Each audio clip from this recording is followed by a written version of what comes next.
Hello and welcome into Loftside Bantr. On today's show, we're going to have a conversation with Massachusetts Pirates wide receiver and legend Thomas Owens. He'll be on. We had him on just before their final game. We're going to take a look at some Major League Baseball trades that have happened. There isn't a ton out there that have been, season altering or anything else like that. A few trades have been made before the deadline Thursday. We'll take a look at some various news throughout the sporting world, but we'll get into all of that in more detail as we kind of go along. Kind of a generic opening. I really want to get to the interview with Thomas Owens and kind of go into the Mass Pirates and what we'll be doing with them going forward. And then, as always, please go to Podbean, YouTube, Apple, Spotify, follow, like us. We're trying to do some different things with marketing and seeing what works, what doesn't work. So again, every follow and everything else like that is very helpful of what is working. With that, we'll get into the countdown and go right into the show. We are on in 7, 6, 5, 4, 3, 2. Hello and welcome into Loftside Bantr.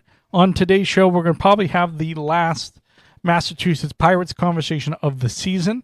We got to talk to the longest standing player with the team, Thomas Owens, wide receiver Thomas Owens. So we'll have him on very shortly.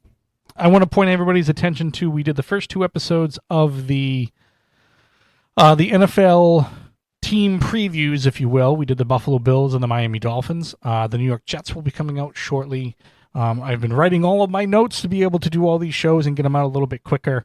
But the first 2, you can find them on Podbean, you can find them on Apple, you can find them on... I don't think Spotify does video. I may be mistaken, but I believe they don't do video, so you may have to go to one of the other ones to see this. But we did those in videos, and again, working on making the product a little bit better. So again, thank you everybody for their patience and some feedback from everybody, which was great. But we're getting into the time of the year, at least in the baseball season, where the trade deadline happens on Thursday, and everybody's team that is either in it or definitely out of it, everybody's looking to make some sort of move. For a while, it looked like the Red Sox would be sellers. Now it looks like they're going to be buyers. But who's going to go to where, for what price, all those fun things. We'll go over some of the trades that have happened so far. The deals kicked off earlier this month with a trade between the Mariners and the Diamondbacks. The Mariners got Josh Naylor, who was a first baseman that was listed for a whole bunch of different destinations, including Boston, New York, all these different places. So he goes to Seattle, 12 home runs, batting nearly 300. The Mariners are in a good spot. They're 4 games back of the Houston Astros in the AL West. Looking really quick right now, they're a game back of the Yankees and the Red Sox for the wild card spots. So they're in a good spot. They needed to make a move, get a better bat. They were able to upgrade first base. They gave up Brendan Garcia, who is over a 10 ERA for this season. So again, prospect guy that's bouncing out, and Ashton Izzy, who is a prospect that hasn't come up yet. I'm looking at some grades. It's averaging out to about Bs for both sides. The Diamondbacks get the number 13 and the number 16 prospects in the Mariners farm system. Now, some people will say there was a little disappointment of not being able to get higher up in their prospect list, top 10, if you will, but their top 10 is loaded with 100 top 100 overall prospects. The Mariners, I'm talking about, they are loaded at that level. So they're going to continue to grow and be able to put these guys in the lineup coming up. But, for the 2 that they gave up and for the help that they're going to get, they obviously have playoff aspirations. Cal Raleigh, big dumper, is obviously carrying that offense for most of the season. So, it's really good that they're getting another bat. Because the Mariners have 4 guys or 5 guys that have over 10 home runs. Kyle Raleigh obviously has 41, leading the league. Julio Rodriguez at 18, Jorge Polanco, Rowdy Tellez, who was a first baseman that they had, and then they drop off from there. There's another guy in there. I can't see his name at the moment, but nonetheless, they needed another bat. They were able to go out and get one. A good first trade of the deadline, if you will. Next, we had the Mets get Gregory Soto, and the Orioles ended up getting a couple of their prospects. So the Orioles get a B for the grade. It's the exodus of the Baltimore Orioles. They have a lot of great young talent that just hasn't produced this year, not like they did over the last couple of years. There's 11 more potential free agents on this Orioles team, so, I mean, they're going to get rid of some of these guys. Gregory Soto helps bring some bullpen help. Through the end of May, the Mets bullpen ranked second in the majors with a 2.78 ERA. Since June 1st, however, the Mets ranked 27th with an over 5 ERA. So Gregory Soto is going to come in. Is he the answer that's going to, take this team to new heights and give them all of this hope that they're going to win this World Series this year? They're actually going to make their run. They're going to do this, do that. I mean, because they're only a half game up on the Phillies. Unfortunately, I don't think that Soto is that guy, because since coming over, or I mean, at least this season, he's got a little over 3 ERAs, 30-year-old left-hander, gives him some extra, left-handed help out of that bullpen. But since he's come over, he's only pitched in 2 games. Obviously, he hasn't given up many runs. So great, awesome, hooray. But, he had a 3.96 ERA for the Orioles. And again, the Orioles were in last place of the AL East, but he gives them some left-handed bullpen help. Great. It's not going to put them over the top, but it's a start. Probably the biggest trade as of right now was Ryan McMahon going from the Rockies to the Yankees, third baseman. They wanted Suarez from the Diamondbacks, but considering that they just picked up Ryan McMahon, it doesn't look like that's going to happen. McMahon was only hitting .217 with 16 home runs. Suarez had 36 home runs, so I can see where they would be disappointed at that. He's ranked second in the majors in strikeouts while playing half of the games at Coors Field, which is not a good statistic to have. Away from Colorado, he's hit just 189 with 5 home runs. So those are all the negatives for the Yankees picking up Ryan McMahon. However, there are some positive. He's signed through 2027. So if he becomes the solution, he's a pretty team-friendly deal. Not that the Yankees ever cared about team-friendly deals. He's an excellent defender at third base, so you're going to save runs doing that. He has a decent walk rate, and he ranks in the 98th percentile in average exit velocity. Now, I know for all of you that doesn't really mean anything, but it means when he puts the bat on the ball, he hits it very hard. Dumbed down. That's what it means. He might get that leaving Coors Field boost for road numbers and everything else like that, but I mean, I just don't think he was the actual answer at third base. And again, I don't think they gave up a ton for him. They gave up prospects, Griffin Herring and Josh Grosz, Grosz. I have no idea if I said that right, so I apologize ahead of time. But, one of them is in high A, pitcher in high A. The other one is a pitcher, let's see, Herring was a 6th-round pick from LSU last year, so an upper echelon draft pick. He was in single A this year for a 1.17 ERA and 10 strikeouts per 9 innings, 10.3 strikeouts per 9 innings. So again, great numbers in lower minor leagues. So there may be something to this with them getting this Griffin Herring. But again, it's the Rockies haven't been good for a while, and they certainly haven't been good this year. So nobody's here to help. Nobody's really in this trade coming back for Ryan McMahon to help. So, I mean, you knew where the Rockies were anyway. You knew where they were. You knew that they were shit.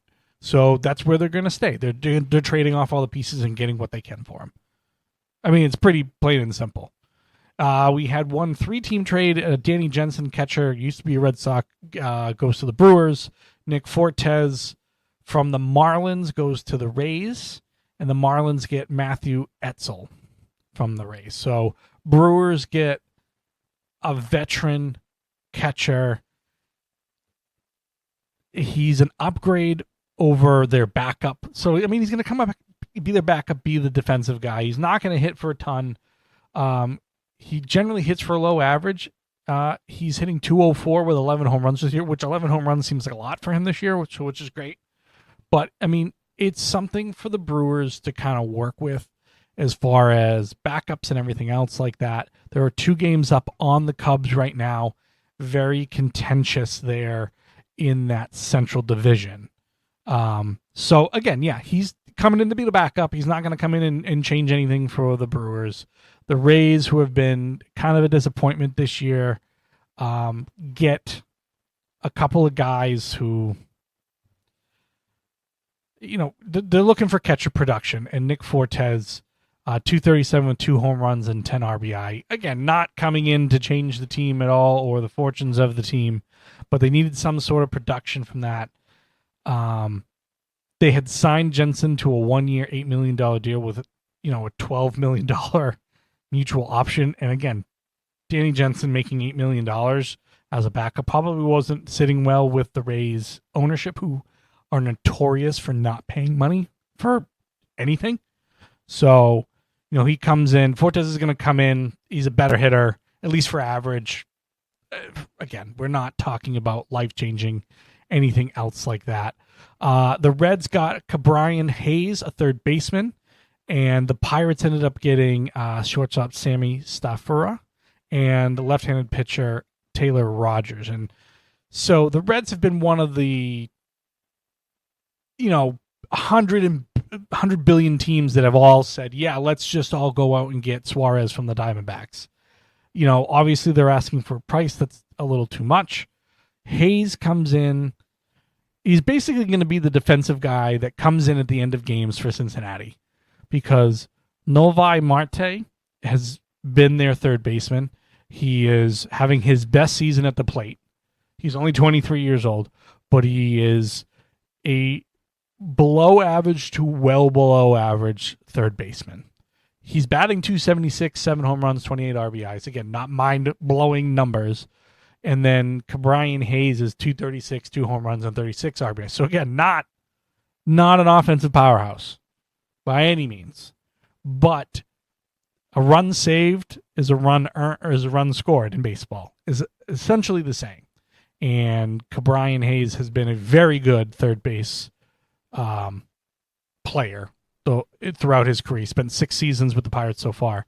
The big thing for the Pirates, it had seemed that they had developed a third baseman when Hayes arrived and signed that extension, but the collapse of his bat is really the problem that the Pirates had. Staffura,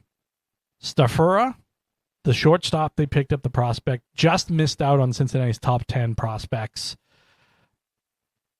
You know, he might be the Pirates' shortstop of the future, giving the Pittsburgh the option to deploy elite prospect Connor Griffin in third base. So that's what I think they're probably thinking. Connor Griffin is the one that they really had at shortstop, but he can play the outfield, which most shortstops and young players end up switching to anyway. But the other thing is, you know, Taylor Rogers comes over. He's got a 2.45 ERA, 34 strikeouts. He's 34 years old, so he's up there. But he's been a consistent arm as of recently. He has he's pitched over 500 innings in the major league level. So, you know, is this somebody that's going to come in and help solidify a Pirates bullpen after, you know, your top-end starters, Paul Skeens, for example, who goes out and pitches magnificently every single time he touches the rubber. But, you know, you need guys that can, A, hit, which obviously Hayes wasn't doing, and B, can control the late innings of games, which Rogers can do. So this may be something that helps the Pirates build a little bit towards keeping somebody like Paul Skeens and everything else like that. The Pirates have a whole bunch of issues. That's the problem. The Pirates have a ton of issues all over the diamond in the bullpen. The one thing that they have is a frontline starter. And you give him no help from anything. A bat, bullpen, nothing. So, again, little moves like this help kind of go in the right direction. I think it was a pretty good trade for the Pirates without giving up something of super value. I mean, you liked Cabrian Hayes for a while, but his bat has completely disappeared. And the last trade, at least that has happened right now, that has come across my screen, has been the Yankees picked up Austin Slater from the Chicago White Sox, another atrocious team, and gave up Gage Zeal, prospect Gage Zeal. Aaron Judge has gone on the DL. Slater is an outfielder. We can confirm that he is an outfielder, a veteran. He's easy to peg if limited set of strengths, but he gives them something to play now with the fact that Aaron Judge is on the injured list. He's not going to replace Judge's production in any way, shape, or form, and he's probably going to be in a platoon role once Judge comes back. So, again, this is a Band-Aid for the time that Judge is missing. That's it. And they gave up a pretty decent piece in Zeal, who seems like he could get to the big leagues. Obviously all these things change, but he seemed like a decent prospect coming out of the Yankees organization anyway. So that's the news that we have. Obviously all these things will change, and then some later episodes will recap some other ones. We'll try to leave these ones out.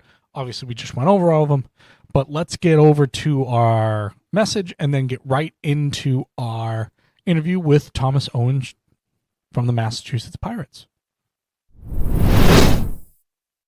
This episode is brought to you by the Massachusetts Pirates of the Indoor Football League. Looking for a family-friendly night out that's anything but boring? Experience the high-octane action of indoor football, where every seat makes you part of the game. With tickets starting as low as $18, even front row seats are affordable. Be a part of the excitement. If a game ball lands your way, you get to keep it. How cool is that? And then after the final whistle, stick around for an autograph session with the players for just $15. Don't miss out. This is football like you've never experienced before. Come see the game in the Songus Arena in Lowell, Massachusetts. And for ticket information, go to www.masspiratesfootball.com. Again, that's masspiratesfootball.com. Hello and welcome into Loftside Bantr. And on today's show, we have our weekly Pirates conversation. This week we have Thomas Owens, former Florida International Panther, holds several team records for the Pirates organization. I want to get right into it with you, Thomas. Thank you for being here. What's a moment in your Pirates career that stands out most memorable for you? It's a lot of memories, a lot of moments. I've been here for a minute, so I would say the biggest thing that I maybe top of my head is probably the championship year, which is with us winning it. Mm-hmm. That's something that you kind of can't take away from a guy, So I would say that might have been probably the best moment since we did get to the championship and win it. Gotcha. Now that was in 2021, I believe. Yeah. Now, how has your game evolved with the time that you've spent with the Pirates? What is something that when you came to this team has kind of changed a little bit nowadays? The game is a lot slower for me now. A lot slower.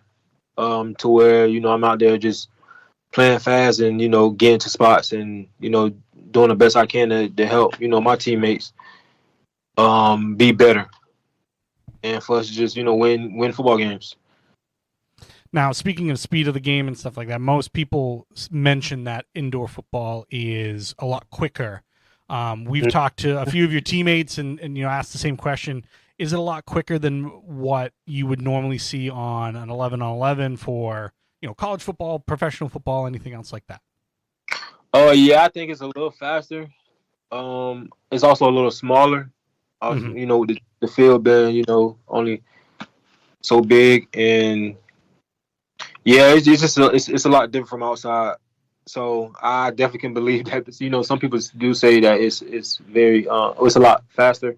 Especially when I first got it, I felt like it was a lot faster. But now, like I said again, the game has slowed down a lot for me over the years.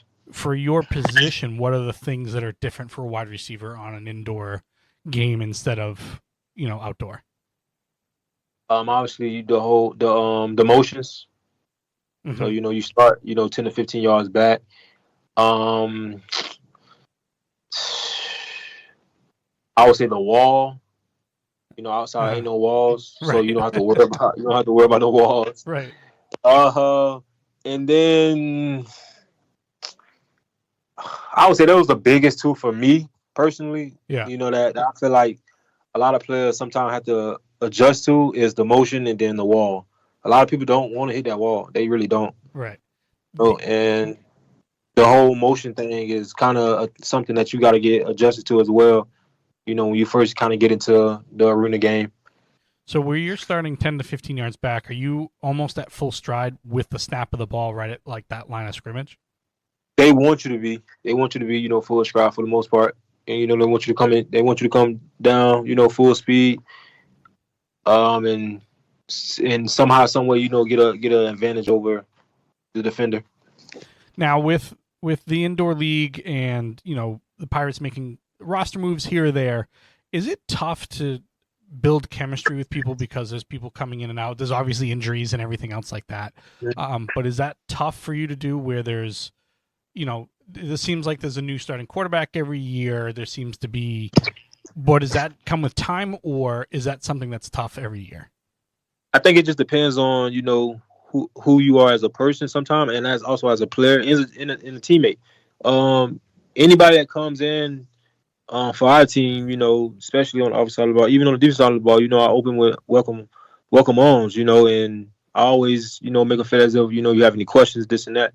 Don't be afraid to ask me because I'm not a guy to, feel as if, well, this is a new guy, this and that, or any of that matter. If you ask any guys that have came in or even in the past years that came in, and will say they didn't know something, I wouldn't have no problem with telling them, whatever that they don't know. Mm-hmm. So I think it just depends on I think it depends on the player, in my opinion. Gotcha. Now you saying you've been with the team for 6 seasons now. What does a leadership role look like for you? Obviously answering questions and stuff like that, but how do you do you have a lot of different personalities coming in that either look at the game a little bit differently because it's indoor or anything else like that? How do you take that leadership role with so many different personalities? Well, for me, I'm not really much of a vocal leader, and that's something that I feel like a lot of people know here and have known. I don't really say much. Like, granted, I say certain stuff. I speak to you, if you have questions, this and that, but like, I'm not much of a vocal leader, but I come to work. I'm very respectful to everybody in the office, everybody on the field, and I try to be the best I can be, year in and year out. So I would say that's the biggest thing when it comes to like how I feel like I lead for how I've been leading for the Pirates these past years. Now I know there was a story that you had made ESPN's top 10. Back in 2024. How does that feel? It felt good. When I made it, I wasn't shocked, but I was it was a good feeling, because I made it in 2021 as well. Oh, did you? Yeah, I made it in 2021 on another one-handed catch. 2021 year. So with me doing it again, it was just like, just a good feeling, and I'm very grateful for, the recognition. Mm-hmm. Now, the one in 2024, you were number one. Do you remember if you were number one in 2021 as well? Well, I think I was. Yeah. Yeah, I think I was number one as well with that one. Now, you originally grew up in Florida. You're obviously in Massachusetts, been in Massachusetts for a little while. How do you like it up here? I like it later on in the season rather than the beginning, since it's the sun come out a little bit more at the end of the season rather than the beginning of it. Yeah, it's very cold in the beginning of the season, but thank God it's indoor. Right. You're right. So I really don't kind of get in between the weather, other than obviously moving around in the city and everything else. But it's all right. I think I've adjusted to it. I've gotten adjusted to it. Now. Right. I've spent some time in Florida. I worked for hotels prior to doing this, and Uh-huh. I spent time in New Orleans, Florida. I love the warmer weather so much more Yeah. than the cold weather. But I grew up here, so I'm supposed to be like adjusted to it at all times. But Right, right. did you always play wide receiver, or did you play other positions kind of growing up? I played quarterback in high school. I played safety as well in high school. And then once I went to college, I went to receiver. Now you spent all your time at Florida International. Mm-hmm. Yeah. All 4 years. For years. What is it like, kind of playing for a school like Florida International, where it may not be Alabama or LSU or anything else like that, but how do you motivate yourself with, a school like that? And again, I'm not saying Florida International is a bad school or anything else like that, but I understand what you mean. how do you go about playing for a school of that size and trying to get recognition and stuff like that? Just coming in, day in and day out, and working my behind off, and just remembering why I'm there. Obviously, the for the education as well. But I worked my whole life and I played a sport, my whole life, to continue to, get to the NFL, and just because I'm at, let's just say, a smaller school or not the bigger schools, that dream can happen. And that's kind of the mindset I had when it came to going to that school. And they stuck with me throughout, all the, distractions that maybe came along while I was in high school. So that was something that I kind of looked at when it came to my school. Now you were first team Conference USA coming out of school. You had signed with the Seattle Seahawks. What is that process like when when the draft process kind of happens? Is there constant communication with teams, NFL wise or whatever, as the draft goes along, or was this something that kind of was out of the blue? I think it was constant communication with other teams. Now, when it came to Seattle, like I don't think I held a conversation with Seattle, honestly, and after the fact. And then once the draft was over with, that's when I had ended up getting an invite. Yeah. It was like, okay, well, that's where I'm going. Mm-hmm. Plus, my quarterback ended up getting drafted there as well, so it was a good opportunity. So is it just, if you get other conversations with other teams and stuff, do you just look for what the best situation might be? Whoever want me, in my opinion, that's how I was kind of looking at it. I'm going where I'm wanted. So gotcha. Yeah. What's something fans might not know about you? That you want to share, of course. I feel like I'm a plain book. Ain't too much when it comes. I don't know. That's a good question. Mm-hmm. Like I say, I'm not. I feel like I'm more talkative than maybe people think I am. Oh, okay. No, that makes sense. Yeah, maybe that's what it is. Yeah, maybe. So how would an off season work out comparative to kind of like in season? What are the kind of the differences between the two for you, at least?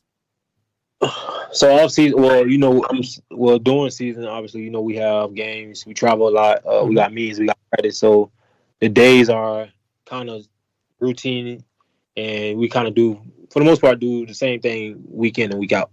At home is more of, obviously, looking for work and stuff like that. So that I would say that's the difference. And then when it comes to football, ain't really much football going on other than training. I feel like for me, I train, year out throughout the year. So it's like ain't really much that's gonna change other than football games and being around an actual team.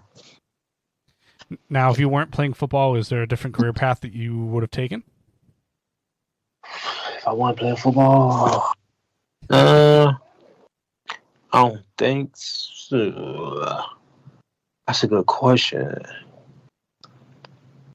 I still might probably stay in the sports area because I played 3 different sports growing up.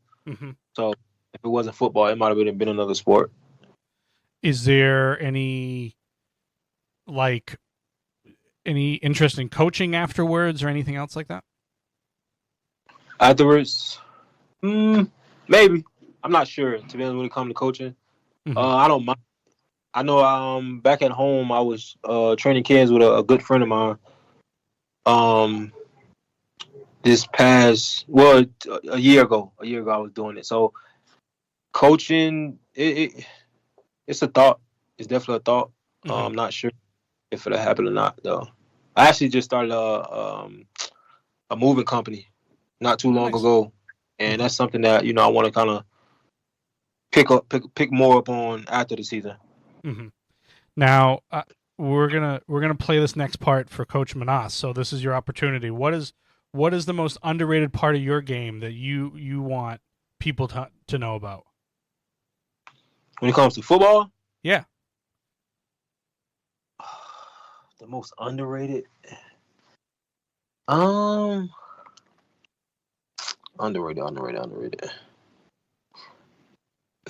I feel like I'm quicker than people think I am. Maybe that's what it is, honestly. Because I'm not the fastest guy, but I feel like I obviously I know how to get open. I know how to score a touchdown. So I would say maybe that's what it is. And maybe when it comes to being underrated, I don't think when it comes to my position,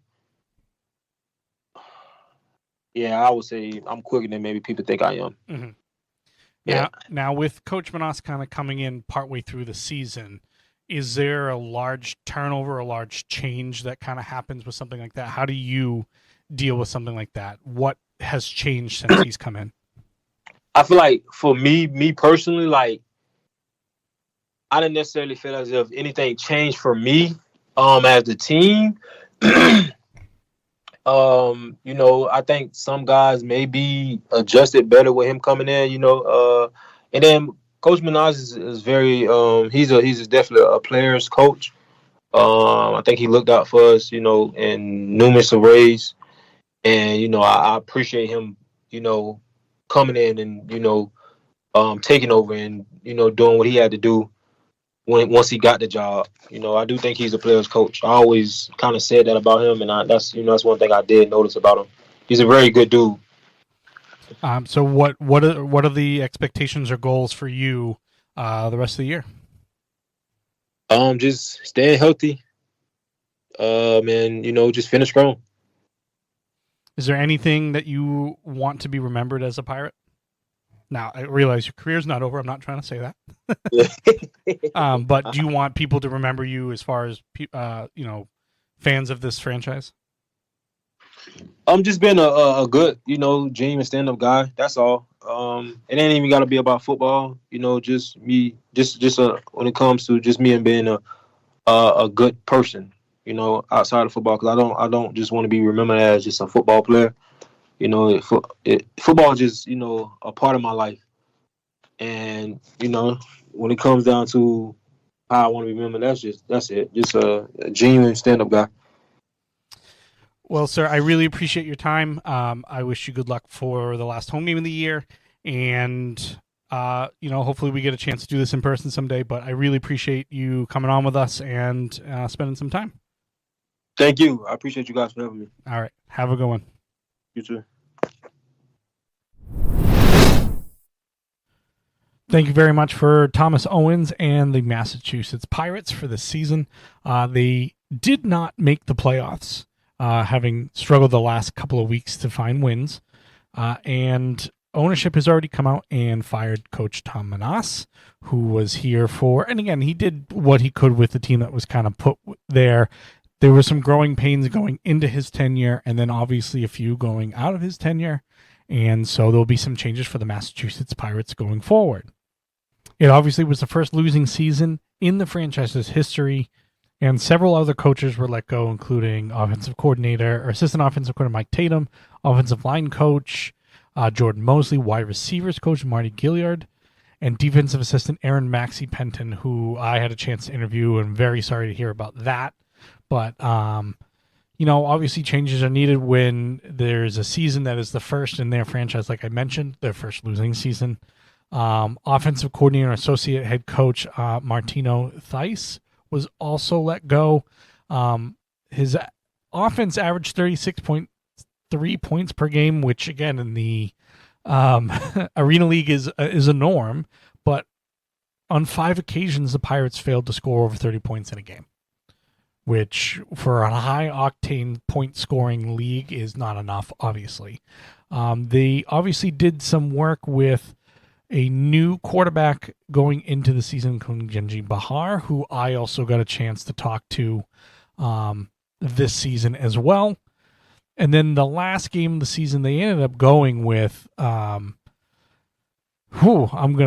it's Tua Tagovailoa. Oh my God, I'm gonna butcher this name all everywhere. His name, here we go, is Talia, Taulia, Talia Tagovailoa. That's the best you're getting out of me. And I listened to the pronunciation before recording it multiple times, and that's the best you get out of me. But anyway, it's to his brother. He got the start in the last game, which they fell to the Bay State Panthers 45-30. He ended up throwing an interception, the second play from scrimmage with him, and his first overall pass in the Arena League, or the Indoor League, if you will.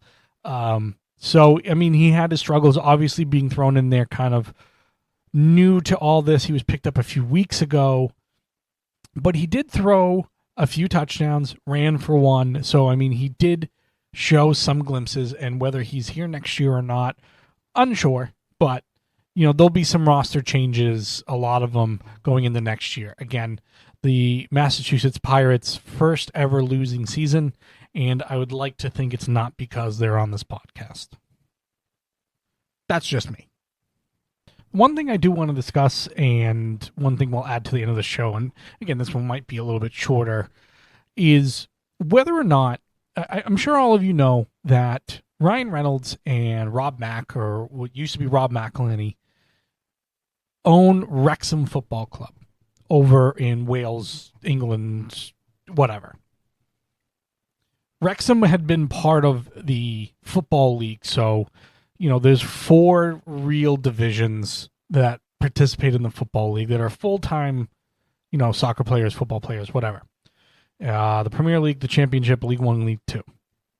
And they have crawled from outside of that to the Championship, so that the division below the Premier League. And it's the first time that they've had a club jump 3 divisions in 3 years, 3 straight promotions, right? Now, whether that's a good or a bad thing, it depends on how you look at it. And kind of having gone all this and realized that, you know, this is a Football Manager. So there's a game out there called Football Manager. For all of you that don't play, it is very addicting. It has been very addicting in my life. I'm shocked that I haven't bought it over the last few years. It's probably because I don't know all that's going on in there anymore. It used to be a lot easier for me to take a team from a lower level. I used to take Boston United or Plymouth Argyle, Exeter City, all places that I have either lived, been around, worked in, whatever. But for a team to come up and to do these back-to-back-to-back promotions is exciting. And again, Wrexham is a storied franchise within the football, soccer community overseas.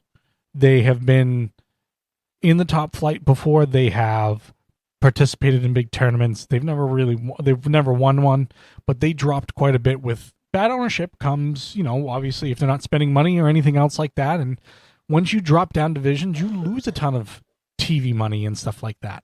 So, I mean, the problem that they could run into is that they're spending so quickly, so fast. And if they don't get to that Premier League and get the TV money and everything else like that, then they're going to start cutting back. Just, you know, hey, we're not making as much money. We're losing money. We're doing this. We're doing that. And again, I realize they're actors, and I realize they have cell phone money and gin money and Always Sunny in Philadelphia money and movie money and everything else like that. But it doesn't necessarily mean success. You have to find the right pieces and everything else. So that's something that I've noticed a lot of people talking about over the last couple of weeks. They haven't gone out and made a ton of moves for a team that's going into the for the Championship League. And it gets very confusing because you hear like Championship and then Champions League and this and that. The Championship is, like I said, the division below the Premier League. They went out and picked up a few guys, a few of them that played in League One last year, a couple of guys that played in the Championship that are a little bit older, more veterans, including Danny Ward, who's a Welsh goalkeeper, Lewis O'Brien, who played for Nottingham Forest last year in the Premier League. So, again, they're putting together some of these players. But as these players go in and out of these and these teams get promoted or relegated or whatever the case may be, if these clubs are promoted in quick succession like this, a lot of players are playing themselves, as well as they're playing and winning and getting promoted, are playing themselves out of jobs because they may not be good enough for that next level. It's interesting how all this can kind of happen. But I want everyone to pump the brakes a little bit with actor owners and people going out and buying low level, because there's one in Italy now that they're talking about. I think Kelly Ripa is part of the ownership group now, is buying these clubs that are lower levels, spending a bunch of money to get them up and being able to make them more profitable and everything else. But the expectation is there to win. The expectation is still there to keep winning. And it's not that easy. The Championship is the hardest league to get out of to get into the Premier League. It is about a $200 to $250 to $300 million difference in what clubs are going to earn based on TV deals. So it is very competitive. So for all of the things that they've been doing right for Wrexham, and for all of the people that now have the expectation that they're going to keep winning, it's not that simple. So they could run themselves into trouble. Again, I'm sure they have smart people behind the scenes helping them out, deciding who they're going to go get and everything else. It's not just throwing a whole bunch of bodies in there and hoping, well, I hope that we do all right. So something to keep an eye of. You know, it's an excellent show. Welcome to Wrexham. A great deal about the history and everything else like that of Wrexham Football Club. Like I mentioned before, a slightly shorter episode, so that way we can kind of keep posting the team previews. The Jets should be out shortly after this comes out, and then we'll talk about my New England Patriots, and then we'll start getting into the rest of the AFC and everything else like that. So with that said, please go like and subscribe, listen to some older episodes, all the fun things that every podcaster asks you to do, I'm asking you to do again as well. So please email us at loftsidebanter@gmail.com. That's BANTR. So loftsidebanter@gmail.com, loftsidebanter.com to see all the latest news and everything else. And then please visit the YouTube, the Podbean, the Apple Podcasts, all those fun things, again, that everybody asks you to do. I'm asking you to do the same thing. So thank you very much, everybody. No matter where you are, whether it's a good morning, good evening, good night, we will see you on the next episode.